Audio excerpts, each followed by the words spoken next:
Yeah, we got him. He's done. You yourself confessed to a certain truth. Let me verify this once more. On the day of the crime, you personally cut out this piece of the victim's vest? Oh, yes. No. It was then that you approved this cloth as conclusive evidence. Yes, you, the chief of police, personally approved this cloth. The only person who could have cut this from the victim's vest is the one who stood before Prosecutor Marshall in his final moments. In other words, the real murderer, and there's only one person that could be. Damon Gant, the killer was you. Huh.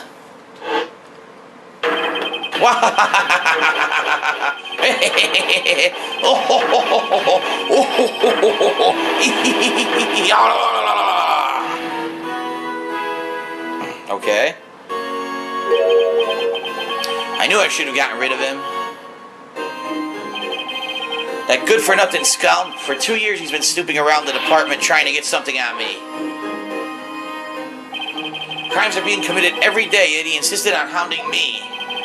Well, your crime wasn't exactly petty. He wanted to reinvestigate the case. He recruited Angel Starr, then convinced Bruce Goodman. Detective Goodman?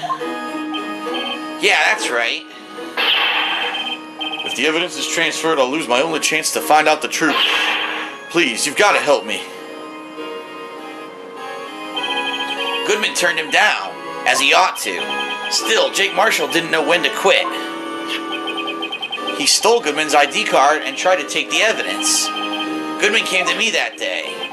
He wanted to file a lost item report. I went with him to the evidence room. Then all of a sudden he had to speak out. What are you talking about, Goodman? Can you please reopen the investigation, Chief? We can't transfer the evidence out. There are too many questions left unanswered.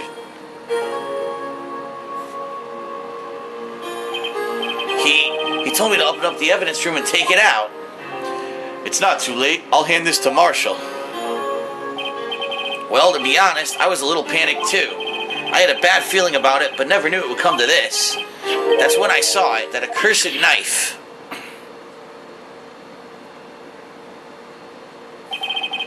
I couldn't just pull it out. You would only increase the amount of blood. You couldn't finish what you started. Even so, the blood was just pouring out. I didn't know who might stumble in, so I was wiping it up. I was worrying so much about the floor, I didn't realize my mistake. Detective Gumshoe's bloody handprint. I used to be known as the crime computer, but everyone has to start somewhere, I guess. I was too nervous. I had no business doing any of it. Then you put the body in my car. I'm sorry, we couldn't think of any other way to move the body. We broke the trunk, but what's the big deal? You pulled down a lot more than us detectives. What does this have to do with anything? You're horrible. How could you get Miss Sky involved in all of this? Well, she had as much to lose as I did if the truth came out. So you took the evidence from Detective Goodman's locker? I feel bad for having to do it. I couldn't sit around and pick and choose what to take. Well, you left the jar fragment in gloves. Yeah, it looks like I was better off being an investigator of crimes than a committer.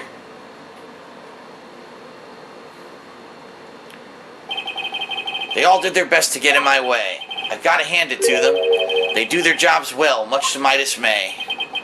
Fake evidence doesn't hold up very well upon close examination. You must have known that. Tell me, Worthy, what are you doing in court? Me? You despise criminals. I can feel it. You and me. We're the same. One day, you'll understand. If you want to take them on alone, you'll figure out what's needed.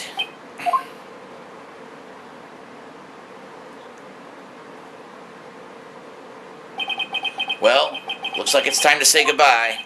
Oh, Udgy? What? Looks like we'll have to cancel that lunch date. Sorry, old friend. I'm sorry too, Damon Gant. I knew you. I knew you as you used to be long ago. Ho ho ho. You were once a fine investigator, an example to others on the force. I'm sorry to learn that you are no longer that person. You will get a stocking full of coal this Christmas. Those days are gone now, Udgy. Thanks for all the memories, though. Don't worry, you'll be fine. Now you have Righto here. And Worthy. With these two around, you can't go wrong. You see, if I listen carefully, I can hear it right now. The sound of a new beginning. Wow.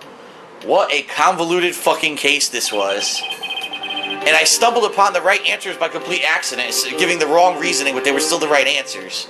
There are two things I want you to understand. Yes? First, your sister never hurt anyone. Second, Damon Gant betrayed you from the beginning.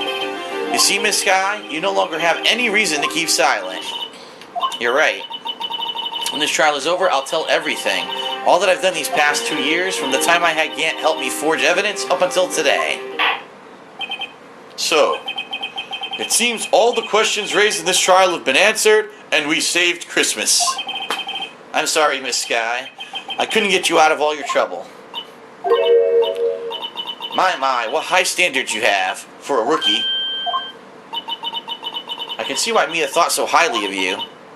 Who knows? A few years from now, you just might make it to the top. You know what? I agree with you, Lana. Now take your top off. Miss Sky. And to you too, Mr. Edgeworth. Huh?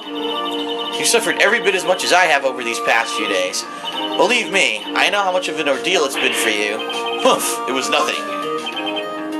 Liar. I was worried the pressure might break you. And yet, you rose above it all and guided Mr. Wright to victory. You've done well, Mr. Edgeworth. Stop it. I only did my job. In light of this case, it seems a good self-examining is in order for all of us. Miss Sky. Yes, Your Honor? You're on the naughty list this year. No Christmas presents. No. You are innocent of murder. However, although the chief blackmailed you, the fact is you still acted as his accomplice. A trial will be scheduled for these crimes at a later date. Yes, I understand, Your Honor. Is there something amusing about all of this? Why are you smiling? It's been a long time, Your Honor. A long time since I felt free of those heavy chains.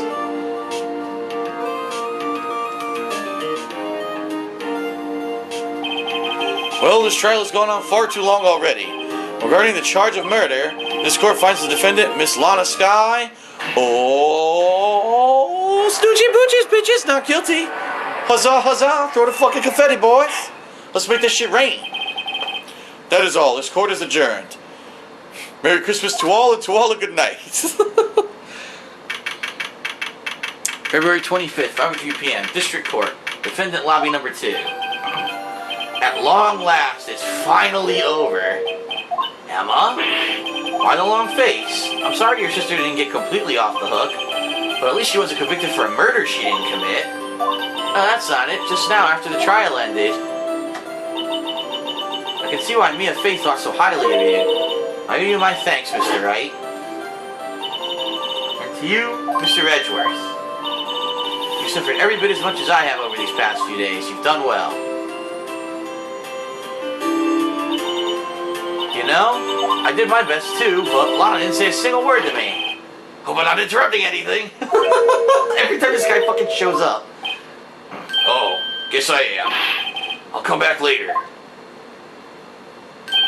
Detective Gumshoe, what is it? You're doing this on purpose, aren't you? Making a detective run all around while on duty? And to top it off, you call me here. I've seen half your people at funerals. Hey, lighten up, pals. I'm only kidding. Oh. Are you here because of my sister again? Nope, not this time.